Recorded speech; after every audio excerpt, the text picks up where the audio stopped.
Hi, everyone. We're just going to wait a minute or two while people join the webinar, and then we will get started. We appreciate everybody being here today for this.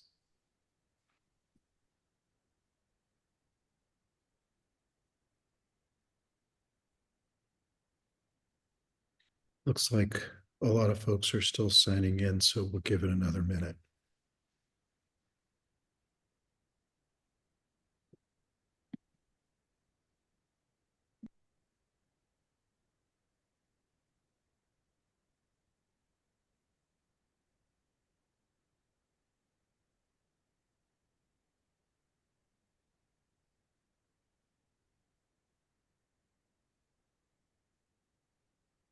Well, hi, everyone. I'm Carl Silverstein with the Southern Appalachian Highlands Conservancy, and we appreciate your joining this webinar today to learn more about recovery from Hurricane Helene. This webinar is going to focus on our public lands. Last week, we had a panel discussing recovering on private lands. So we had a lot of questions from landowners, and we will share the link to that webinar in the chat. It's available on YouTube if you want to see the discussion of private lands recovery. And so this week we're going to be focusing on the public lands, and we're so pleased that we have participating in the webinar Jennifer Barnhart, who's the district ranger for the Appalachian Ranger District with the U.S. Forest Service. Franklin Tate is the associate regional director with the Appalachian Trail Conservancy, and Kendrick Weeks is Western Wildlife Diversity Program Supervisor with the North Carolina Wildlife Resources Commission. And Jeff Wright is the Southern Appalachians Program Manager with Trout Unlimited. We're having more than 100 participants in the webinar today, and I know a lot of you have questions about recovery from Helene. We're going to try to answer all the questions, but given the numbers of participants, we may not be able to get to everybody's question. We will be posting this webinar on YouTube, so folks will be able to share it, go back and look at it again. I think we would like to start with the panelists introducing themselves and maybe just some brief comments about how your organization is prioritizing initial steps, next steps with recovery from Helene. And then we'll transition to some more specific questions for the panelists related to their field of expertise.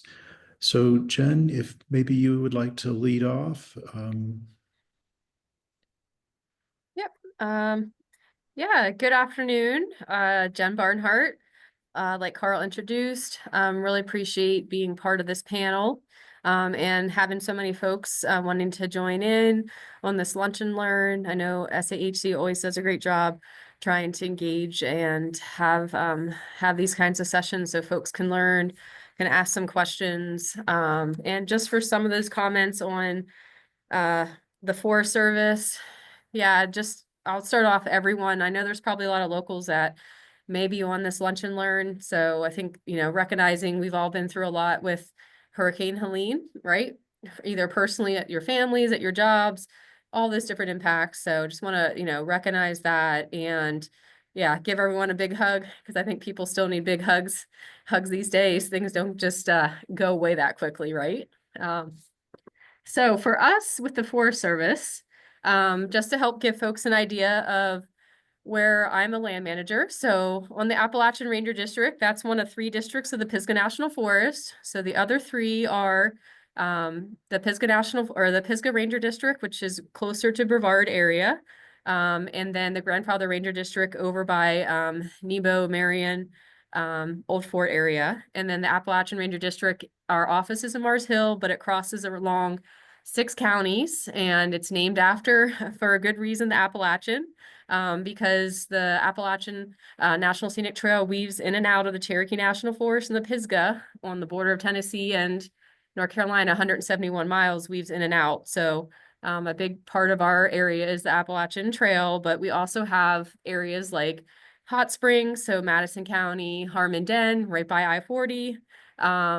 In Haywood, we have the Black Mountain area near Mount Mitchell in Yancey County, very close to Spruce Pine, Bakersville, Roan Mountain, a big area that we work with Southern Appalachian Highland Conservancy with, and the Appalachian Trail Conservancy with around the Roan Highlands area. So just to help folks understand that. So what have we been doing since Helene hit?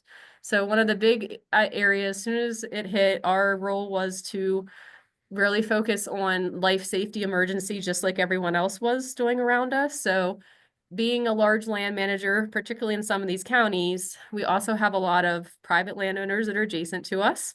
And so a lot of what we worked on was making sure folks had access to get out of their homes because they use a lot of the Forest Service roads or lands to get into their properties.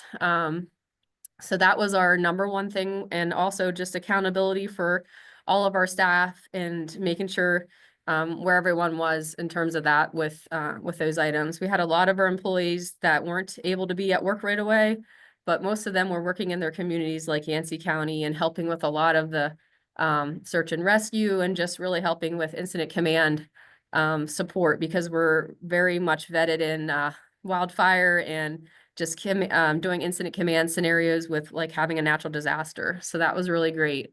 But once we got to a point where all of us, if you're around here, able to try to understand what just happened, folks started coming back in our offices probably 2 or 3 weeks, our own employees. And that's where we were really focused on strategizing on understanding what are other safety large concerns. So instead of it being life threatening, at that point, it was still safety, some emergency situations. And we were starting to do all our assessments for roads as a big piece of that, because that ties into life safety with if you have search and rescue efforts that need to happen, trying to work with partners. We have so many partners that want to help and assist, and we're trying to work through how everyone can be at the table and how to do that. And so it's really been assessments and assessments and assessments. So all our roads that majority have been assessed. Our trails, we're still working on some of that because some is not accessible. Like I'd say, yeah, we have 86 miles of the AT open between North Carolina and Tennessee. But the portions as you go into Yancey County, Mitchell County, and over into Avery County, those portions have been highly impacted and are closed. So we're trying to work with ATC. We are working with ATC and the clubs that maintain, like Carolina Mountain Club and Tennessee Eastman, Hiking and Canoeing Club. And we've also been trying to work through solutions with Southern Appalachian Highland Conservancy, North Carolina Wildlife Resource Commission around Roan Highlands, and those impacts up there on the spruce fir. But yeah, our big thing has been that, and rec sites. We've had a lot of damage to our rec sites like Black Mountain Campground, catastrophic impacts, the Big Ivy area, with, yeah, just complete different things from landslides to roads. And then the large amount of trees that have come down from those 100-mile-per-hour winds up by Roan and down into the Black Mountains. So our engineering staff has been part of this. We have to do a lot of detailed assessments to eventually help us get funding and be able to start trying to do our recovery work. So it's been a long haul. We're still making progress on that for it, but there's across the grandfather, the Pisgah, and the app, we have over 3,000 surveys completed. And then the engineers are here to continue to do the detailed engineer spots. So next steps for us is, yeah, continue to complete that, but obviously the ecological impacts from our watersheds to our forest, and then fuel loading when you're looking at down trees, those are all components, as well as NNIS, right? Lots of disturbance. So non-native invasive species, that's another component. We have worked on a whole portfolio of what our needs are a couple months ago with the forest leadership team to tell our leadership, which today I was just with the Chief Randy Moore is here, who is the chief of the Forest Service, and then our regional forester, Ken Arney. We were just out looking at some of these areas and how much our how much we're tied to communities and local economics and the recovery of those communities is huge, right? And not only just for personal able to go out and recreate, but just the dollars that come into those communities. So that's the other components of us. Our big priorities is really looking at recovery of local economics, the ecological restoration component here. Obviously, life and safety is still part of that, right? Fuel loading, wildfire concerns, more debris or landslides, all that type of stuff. So that's sort of our next steps. And we've been working with a lot of partners trying to figure out everyone's roles and get input from, we have probably 100 some plus partners. So that's another big part of that strategy. Partners will be huge. We're all in it together in order for us to be successful. And I know we all care so much about this landscape in this area that we live in. Thanks, Jen, for that overview. And you mentioned fuel load and wildfire risk, and I know that's something that we'll talk about more on the panel today because we've gotten a lot of questions about that. But we've also gotten a lot of questions about trail openings and the Appalachian Trail. So Franklin, just want to give you a chance to give an overview as well. Yeah, thanks, Carl. It's great to be here today, and I echo what Jen said. For those folks that are local to the region impacted by Helene, you know, we've all been through what is probably a disaster of a lifetime. So I hope everybody's staying the course and remaining steadfast. It takes a lot of patience, and my own cove was partially destroyed, just like some of the other areas. But yeah, so at Appalachian Trail Conservancy, as Helene came and went, it became pretty apparent to us as we got reports back from the various forests, that most of the damage to the AT was in sort of the Interstate 40 Davenport Gap all the way up through Virginia. And the SORO office, what we call the Southern Regional Office, is based here in Asheville at the Supervisor's office of the Forest Service. Our jurisdiction here in SORO runs up to that Virginia state line. So what the ATC staff started doing pretty early on was working with the Forest Service and with our maintainer clubs to try to figure out how we're going to figure out this puzzle of access and closures. And it took a lot of patience, and it still is taking a lot of patience to kind of have this process work itself out. Just like we have a high priority to keep our hikers safe and informed, we also work a lot with our maintainer clubs to do the same thing. And so a lot of my days and ATC staff days have been spent going to meetings with the Forest Service, going out with our clubs, helping out on the ground, trying to figure out, you know, things like ERFO funding. Is that going to be applicable to the trail? How are we going to best use it? And so really, we're left with sort of a checkerboard of the AT going. As Jen said, there's sections that just wind back and forth between Tennessee and North Carolina. But what we're faced with right now is we're faced with fairly dense clusters of blowdowns. We have had a few landslides. We have had a few places where the tread disappeared down the hillside. But most of what we're dealing with are tip ups, root wads, and blowdowns. And that last category, blowdowns, is probably the biggest thing we're facing. I was up at Iron Mountain Gap yesterday with a group of Forest Service. I know Jen was out there Monday with Cabin, the assistant supervisor of North Carolina Forest. But it's sort of hard to believe the scale and scope of some of the damage and some of these ridge tops. Especially when you drive 5 minutes and you don't see any significant damage, but you come around a corner and there is the entire forest is lying down on the hillside. So we're trying to figure that out. We're trying to figure out what is the best way to mitigate against wildfire, to open the trail, to make sure that the hikers have the best pathway through the forest, whether that includes a relocation or a short road walk. So that's really what we're up to right now. And I had a long call. We've got a sort of a Helene AT task force that has been pulled together for the Cherokee and Pisgah National Forest. And we had a call this morning, about an hour and a half, talking about assessment, talking about GIS, talking about the thru hiker season, which is just around the corner. Thousands of people coming through the woods. I actually saw 2 thru hikers yesterday walking down the road to try to get back. They had come down off of Iron Mountain Gap and it looked like they were going southbound and trying to get back over to the Unaka area. It was treacherous. I mean, there's a lot of truck traffic out there, so we're very concerned about that going forward.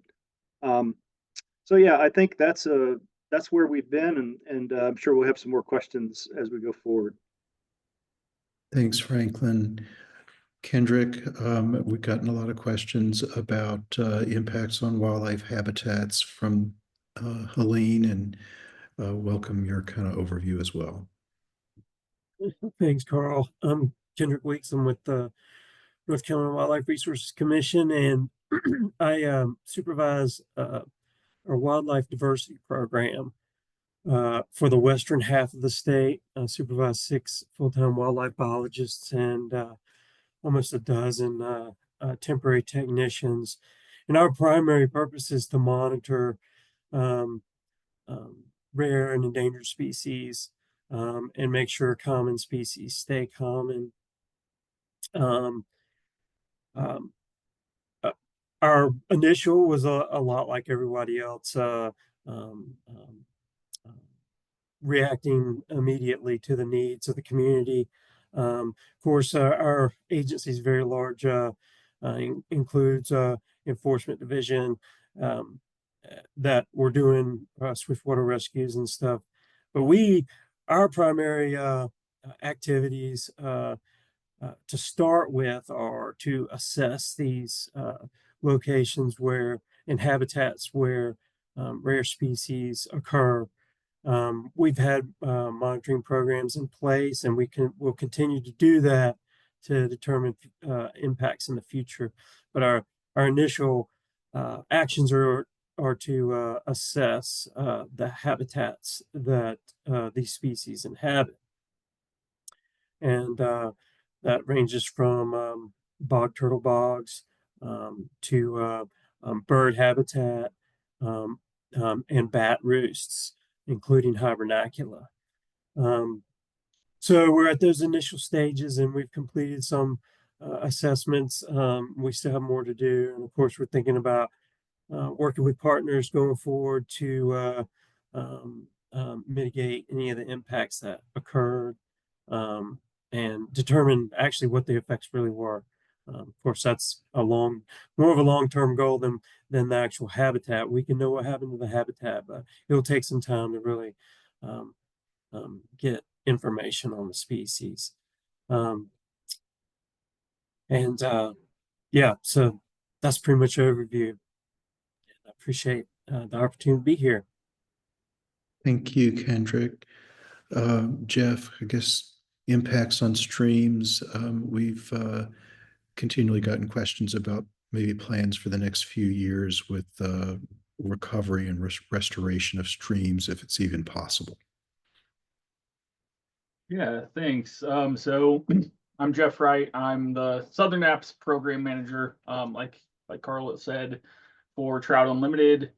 And yeah, I think, one of the biggest challenges we're facing with this right now is that, like all of you, immediate needs were kind of the first thing on our mind. And then as those were getting settled, we like Franklin cover 4 states, and we have projects that were actually active before Helene that were not really impacted. And so one of our issues is just kind of trying to wrap our heads around even what our response looks like and how do we, find these types of projects. We know there's, probably thousands of projects on the landscape now, and it's a matter of identifying, who needs the help and where on these non-life-threatening issues now. One thing from the stream perspective, we kind of try to always remember in our work is that, streams and rivers are essentially fluid. They're not set in their course over time. They've been moving around, doing different things. And so trying to kind of manage that expectation while also looking at areas where, you know, streams and rivers are having impacts on communities, where we can come in and support it and talk about how to make these areas more resilient, is definitely on our minds, and something we're looking at, trying to get a group together where we can identify those needs.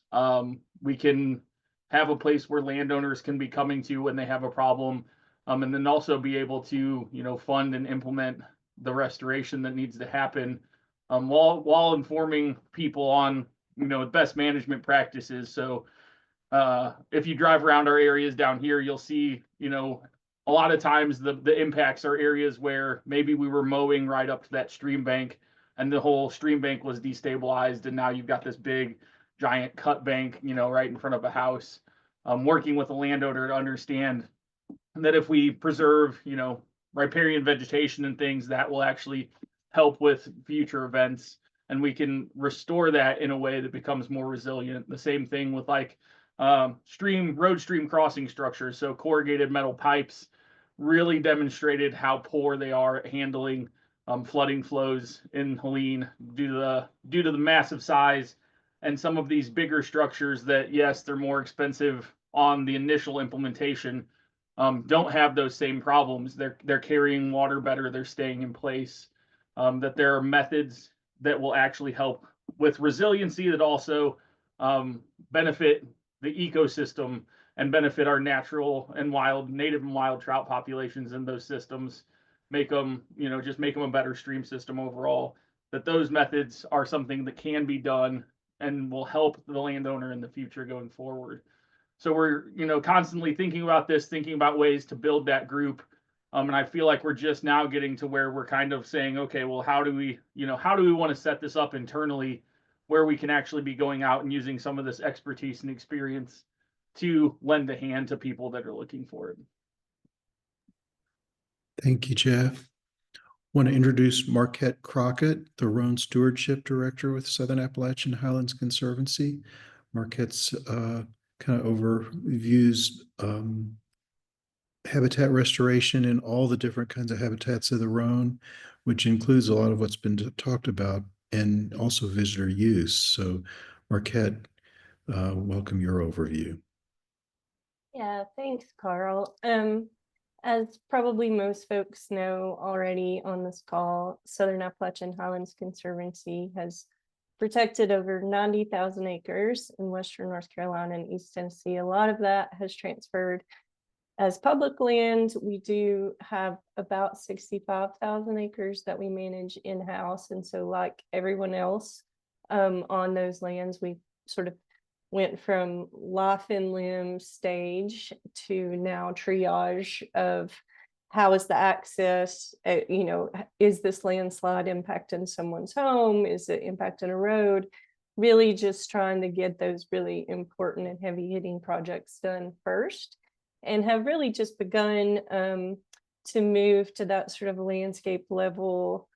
How do we begin to think about restoration? How do we begin to think about the ecological impacts? And with all of our partners who are on this call, I think we're just beginning to do that. So, for example, the Spruce Restoration Group did a field trip. You know, what were the impacts to the spruce forest? How are we going to go forward with restoring that community? I'll say, you know, humans tend to be short-term thinkers with really long-term problems. And so we as a conservation community want to make sure that the management that we put on the ground today is going to be resilient, as Jeff said, and sort of stand us well and help us to build back better as we go forward with restoring and protecting communities. So look forward to the discussion today. Thanks, Marquette. Turning now to some of the specific questions we've gotten. One of them does relate to Build Back Better, and specifically on the public lands, the national forest. Are there constraints from the forest plan and NEPA in terms of putting kind of following up with by putting exactly what was there before, Or is there flexibility? Is there a way to navigate the planning process to build back enhanced structures or roads that will be less susceptible in the future?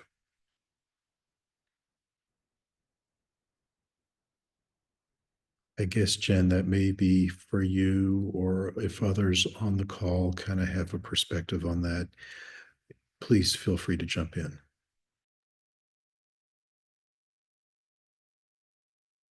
So can you repeat that again, though? You were saying a part of it was NEPA, but you're saying also sensibility. Yeah, go ahead. I'm not saying the word correctly.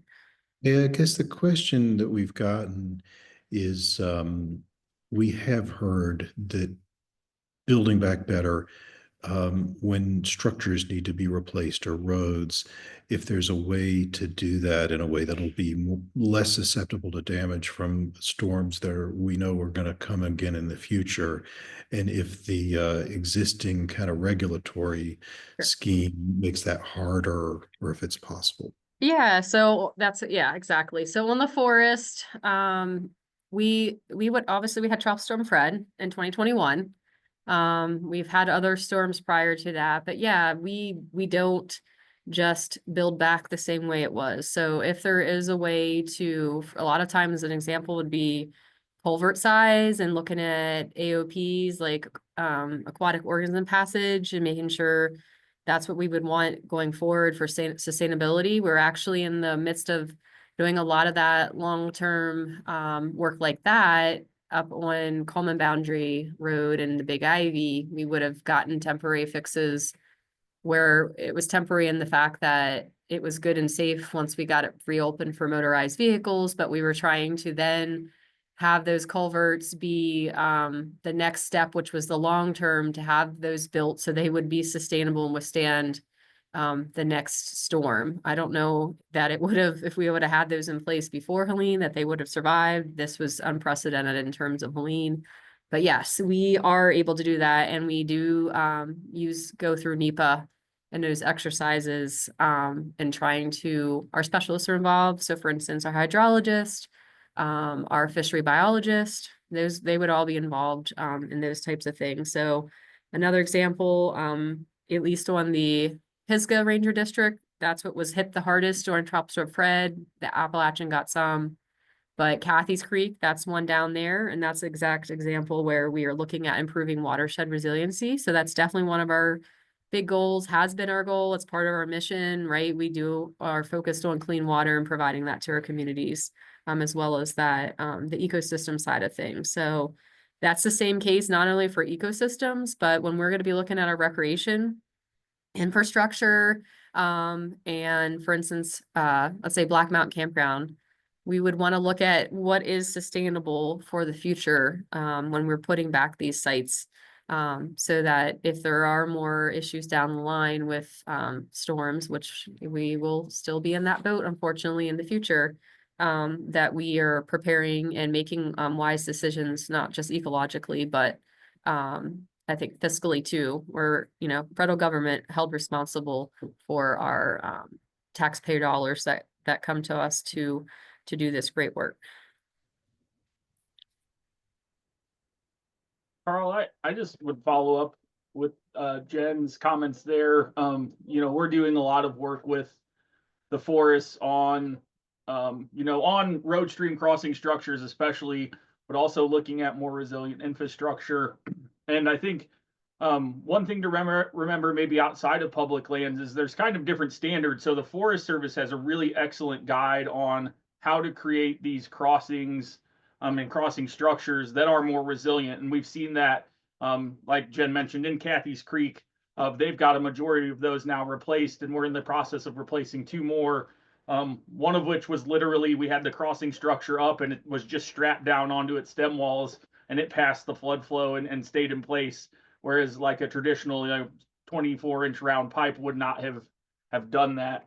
But when you go out, when you look at things like DOT standards, they're sizing for a flow that's really pretty low. So it's like a 5 to 10 year storm, 25-year storm is kind of what they're required to size for. On the forest, we're required to size for a 100-year flood event with headroom between the water and the structure. So it means making it bigger, wider, taller than what we traditionally see. And as these storm events become more common, because obviously we had Fred, which was like a 500-year event, followed by Helene, which is a 1,000-year event. As these become more common, sizing up to what we think is this 100-year event is going to be a really important thing.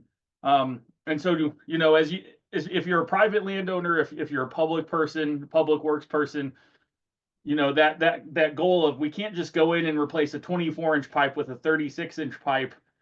That's probably still not going to handle that flood level flow in a way that's going to preserve your road. And so keeping those things in mind, and there's some resources out there. I know Georgia Aquatic Connectivity Team has a whole road stream crossing handbook out there. Tennessee is working on one.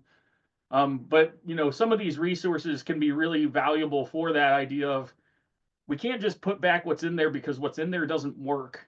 And so we need to think about how to make this work better, not only for the environment, but also for that infrastructure resiliency. And I think there's a lot of different options out there now that maybe a couple of years ago weren't there.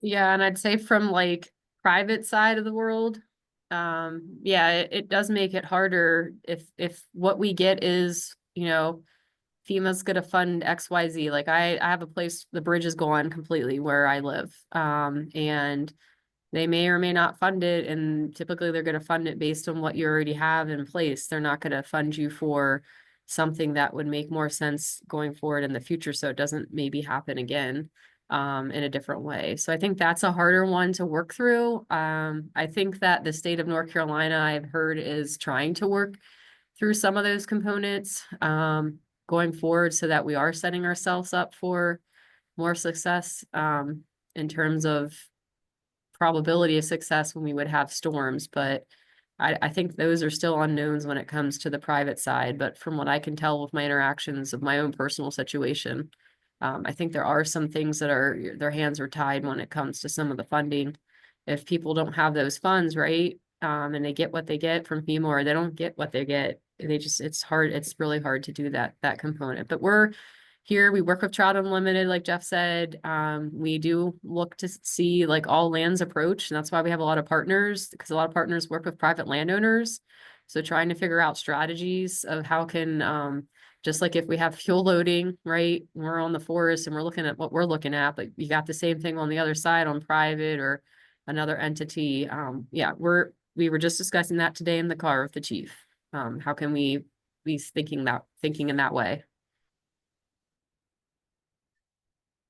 Thank you, Jen, for that perfect transition to the question of fuel load. And we've just gotten so many questions from folks concerned about wildfire risk. And one question we've had today is about burning bans, and if there's a chance of having a burning ban imposed. And if so, how would it work? What would the penalty be? And then how would the public be informed about that?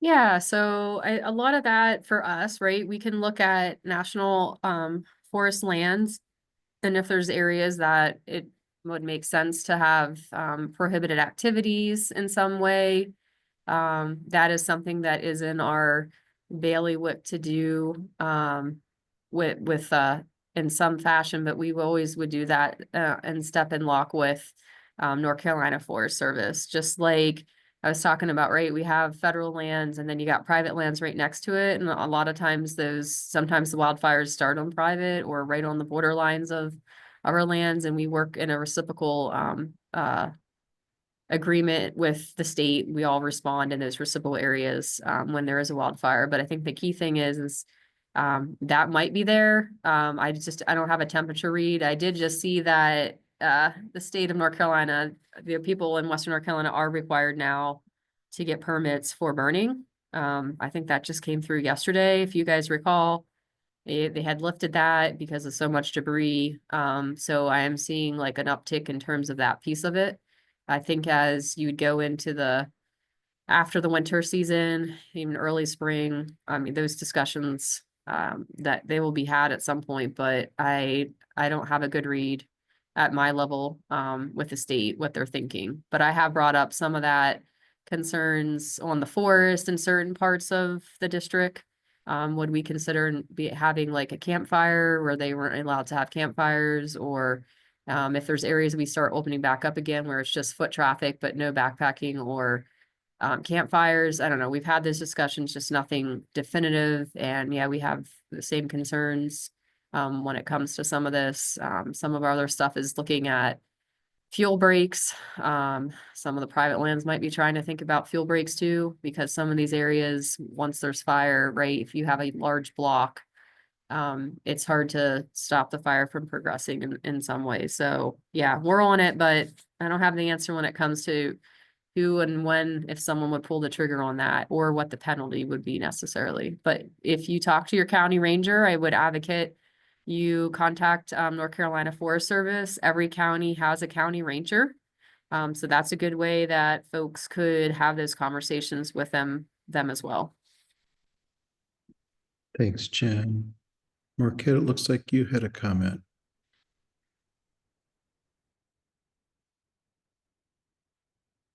I just wanted to differentiate, and Jen did a little bit there, between all over burn ban, and something we've discussed sort of visitor use wise is a campfire ban. So potentially, sections of the Appalachian Trail that could be open could potentially be open with a camping ban or a burn ban, a campfire ban in place. Reasoning being that if someone, has a campfire on Round Balls, for example, that could cause a wildfire that would then impact the spruce stands on, on Roan Ha Knob, and just cause like irreversible, irrecoverable ecological damage. So I just wanted to sort of throw that out there, and maybe if Franklin wants to say any more. I just know that's something we're all thinking about, is those campfire bans, and encourage everybody to take it upon yourself not to have campfires in the next year or so. Yeah, the good news, Marquette, is that ATC's public information arm is heavily used by all the AT hikers. And so when we message around something, closures, fire danger, we get really good saturation into the audience. And so we've got a couple of staff who it's kind of their main job is to keep a finger on the pulse. And so you can't be 100% sure you're that you're not going to get that one rogue camper or whatever. But for the most part, we really do get a lot of attention from our hikers, and they do follow the rules pretty well. And that bubble, we're going to be seeing a lot of a flip-flop hiking this year. So our bubble is going to be dispersed. And what that means for fire danger remains to be seen in terms of weather conditions and how dry it gets later in the year. Thanks, Franklin. Kendrick, I don't know if the Wildlife Commission has begun assessing game lands for fuel load or removal or management of any of the downed trees. Yeah, the game land staff have been assessing all the damage on game lands, as well as working with Forest Service in different areas. And it's primarily at this point to make assessments and regain access. As far as removal, that's in the works, or being planned, but there's no there haven't been any decisions made on that yet. There's going to be a lot of places that are going to be fairly inaccessible, and might not be able to be recovered, but those assessments are going on with our game land staff currently. Thanks, Kendrick. The sort of the questions and the answers about the fact that we're still in really an assessment stage kind of highlights something that we've been asked that you may want to comment on, any of the folks on the panel. We've been asked if there's a way to map the steps to recovery from Helene over the next several years. I think people are anxious for certainty at a time now where it's hard to say for certain what steps are going to be taken in the coming years, and the timeline for recovery seems like it may be decades. I wonder if any of you might want to kind of weigh in on where we're at now in this assessment stage, and then what the timeline might be over the coming years for taking steps. I think for the AT, I'll just speak briefly to that, Carl. I think for the AT, our priority is figuring out where the walkarounds and the diversions would be for 2025, and then continuing to work on opening trail between now and then, so we're working toward a common center. We're providing information to the through hikers that's relevant and current, but we don't quit working with our contractors and our clubs to continue to clear and make the trail for 2025 as user friendly as we can.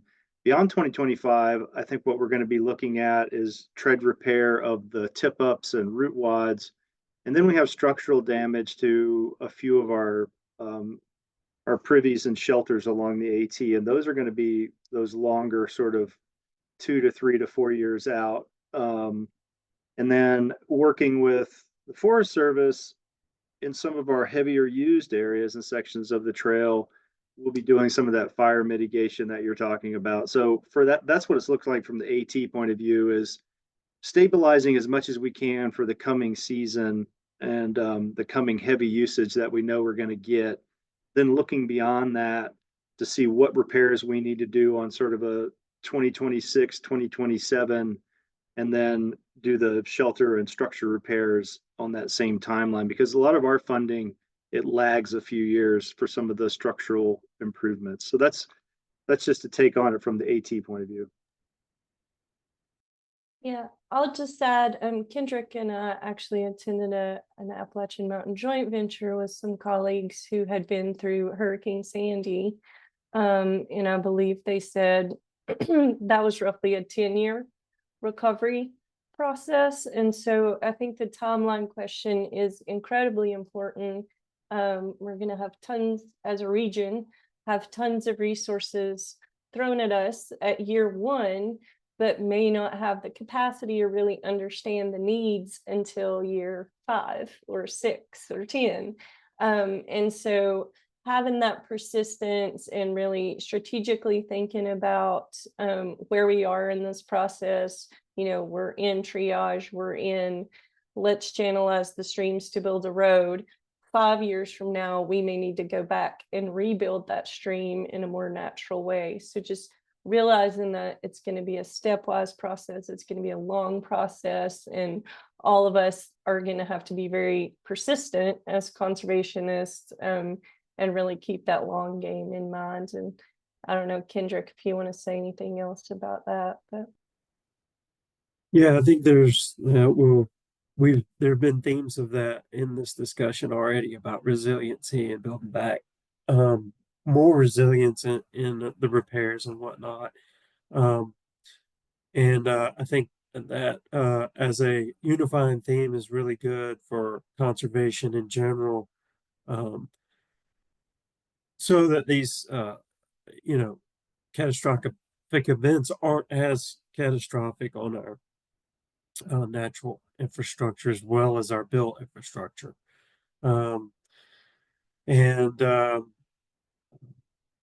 Yeah, I know a lot of people want to be in a hurry, and some things we do have to be in a hurry, and it's just we do need to continue to reevaluate and keep that in mind of trying to make things better when it's done back. And some things just aren't gonna happen because of a lack of resources in certain areas. But um, yeah, I think if it seems like the conservation community has been echoing that a lot lately about um, conservation lands that can absorb these impacts, and and having really robust green infrastructure. Thanks, Kendrick. There's been some questions about blowdowns and patterns of blowdowns emerging from wind damage, and if there's mapping of that. And Jen, I saw you answered a question related to that in the Q&A, but I wonder if maybe panelists could comment on any patterns that may be emerging, and what may be vulnerabilities in the existing stands of still standing trees.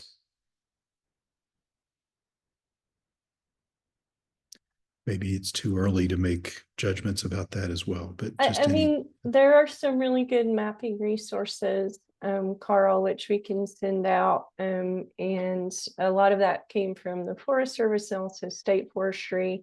I think southern and eastern facing slopes in general got hit really hard. There are just spots, right? Because there were lots of blowdowns and maybe little tornadoes, we're not sure. So it's not consistent across the landscape, but in general, it seems like slopes that were facing east and south really got. I see Emma has put that in the chat, so hopefully that'll answer those questions. And yeah, we'll just every slope is different and every site is different, but we are seeing those big scale similarities. Yeah, and like you can get some like data from LiDAR and a variety of things, and why I put in my chat this response is that, we have an idea of where those are, but there's different factors from like leaf off or not leaf off when that was taken, or it just creates it's pretty accurate with what we have, but again, we have to go out and actually, that's what our folks are doing now in our silviculture and timber management shops, to go through and understand what areas definitely the ground truthing, which takes time, right? in these mountains, and just the accessibility, I think is a big component of it. But yeah, it's definitely top of our list of all these concerns and all these things that we know that we need to do. So, you've heard me talk about safety and trails and roads a lot, but be reassured, we had a whole section on all of our staff officers that focus on different areas with the National Forest in North Carolina had to pull together, what are all the things and funding we would need for being able to do that work. So I think that's the key thing. I know folks want to know what that next steps and how that's going to be mapped out. We're still working on that. I mean, that would be a good thing we can tag. I have it down on my notes. As we get to a different point, we'll be doing the same thing with our partners as we continue to have partner dialogues. That's a key part. But yeah, just for some stats, for forests and watersheds, approximately 190,000 acres of forests were impacted with large areas of downed trees.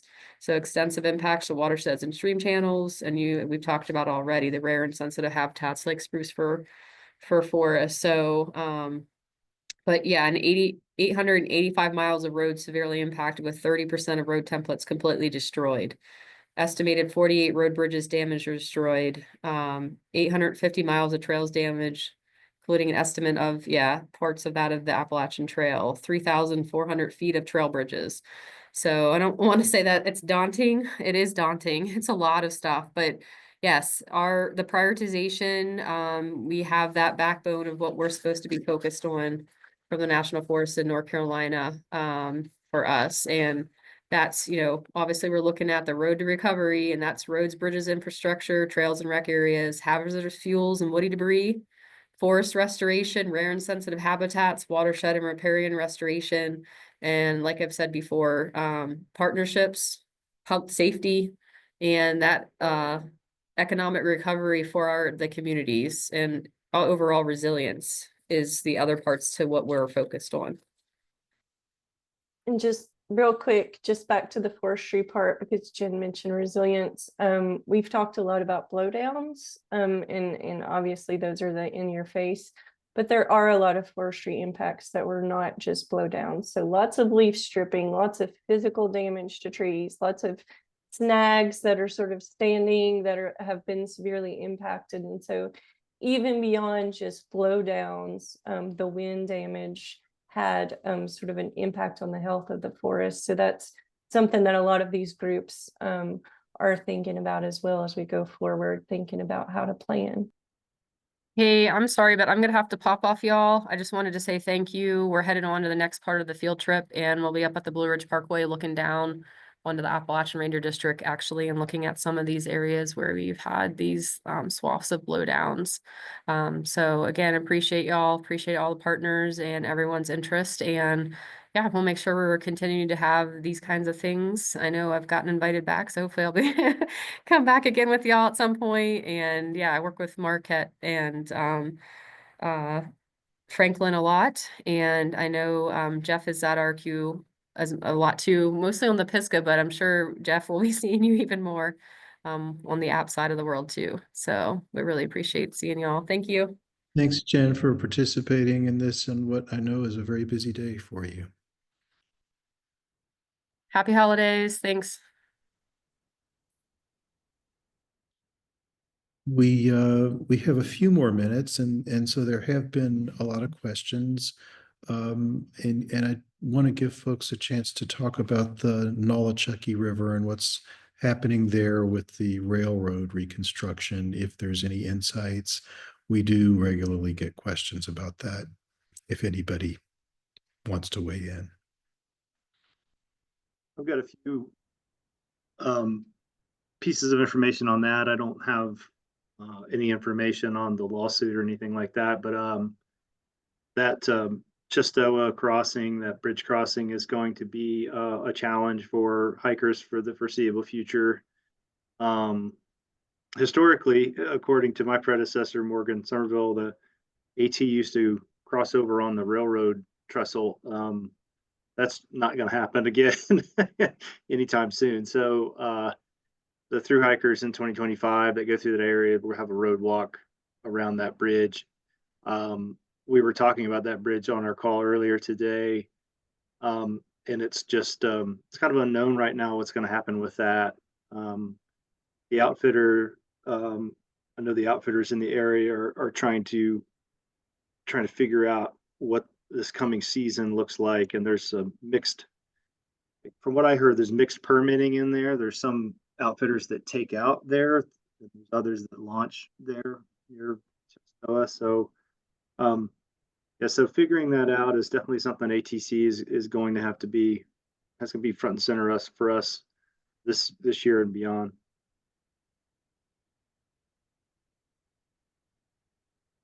Thanks, Franklin. We have had some questions in the Q&A from private landowners who are looking for resources to support their recovery efforts on their land, whether it's timber removal or stream restoration or restocking. And we do have some links that we shared for the webinar from last week, which we can share those again when we post the link for this webinar recording. I guess as we kind of approach the end of the hour, if there are additional comments that any of the panelists want to make, I think we have a couple of minutes left, so please feel free.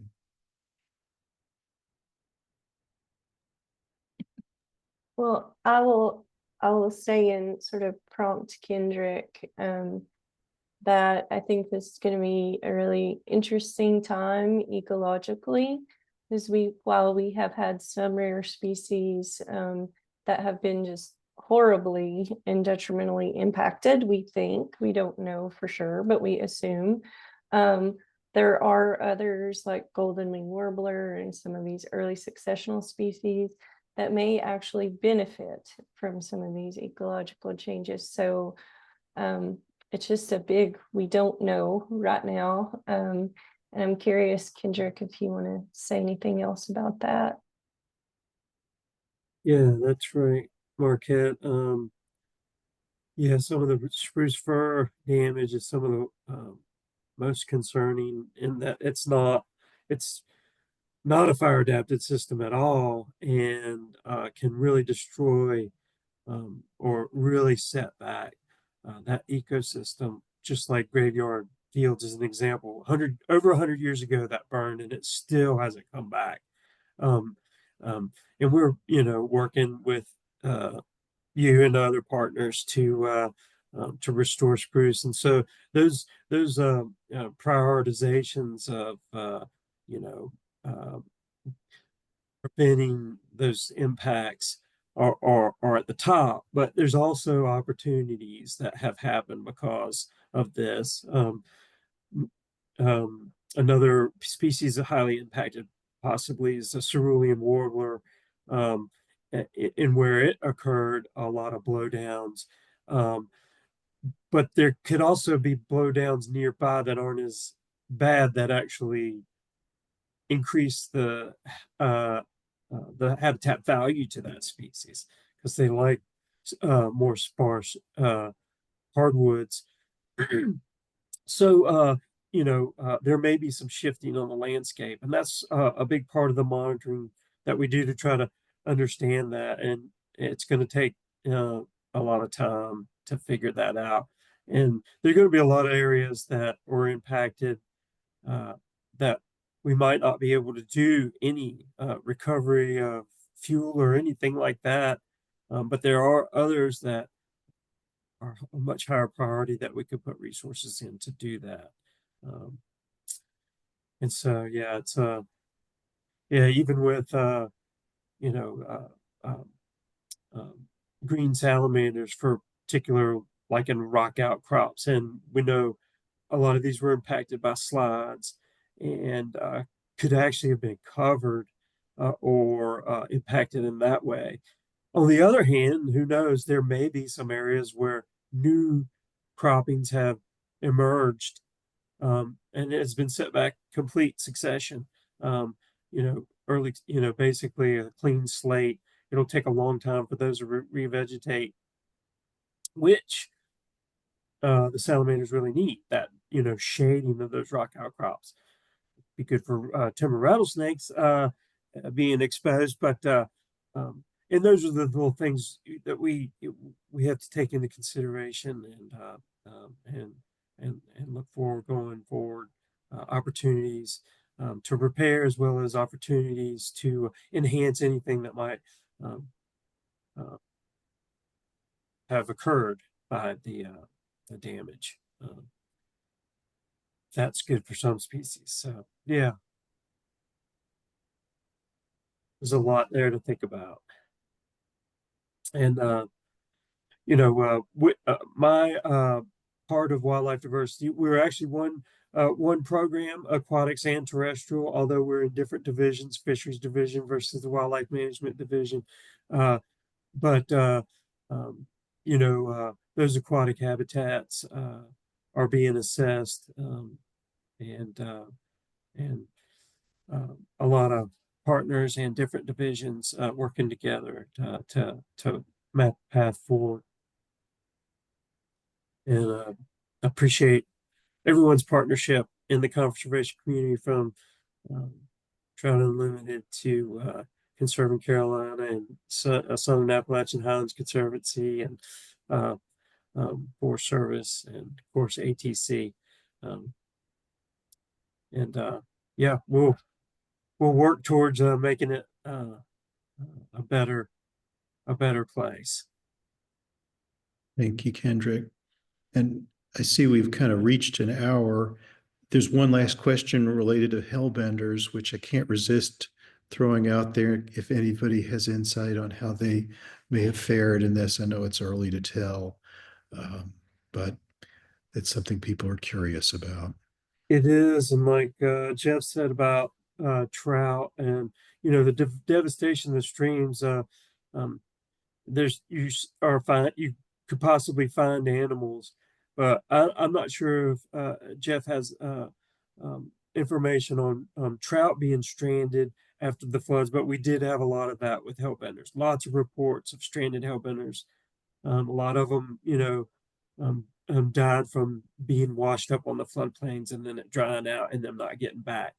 But we don't know. Again, it's too early to tell the severity of the impact and those monitoring efforts going forward, especially next season, will be the real tell on how they were affected.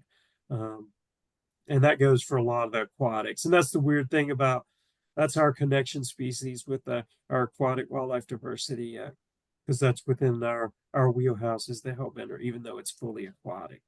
But yeah. And just noteworthy that hellbenders there's a 60-day comment period right now. They were proposed to be listed as endangered, even without the impacts of Helene being taken into account in that process. So that just came out a few days ago, I think. So folks may be interested to look that up. Yes, the species status assessment that the Fish and Wildlife Service did is linked to the Federal Register notice of that proposal to list the eastern hellbender as endangered.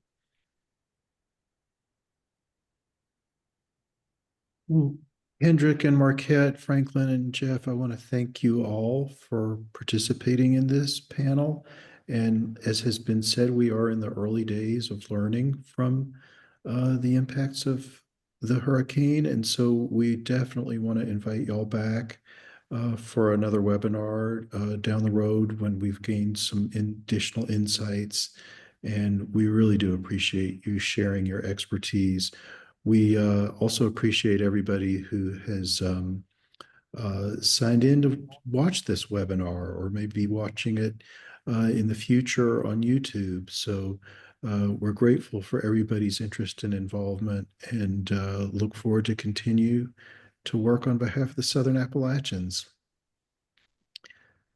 Wish everybody a good holiday too. So thank you all so much. Thank you, Carl and Southern Appalachian Highlands Conservancy. Happy holidays. Here, here. Thank you, Carl. Good to see everyone. Bye-bye.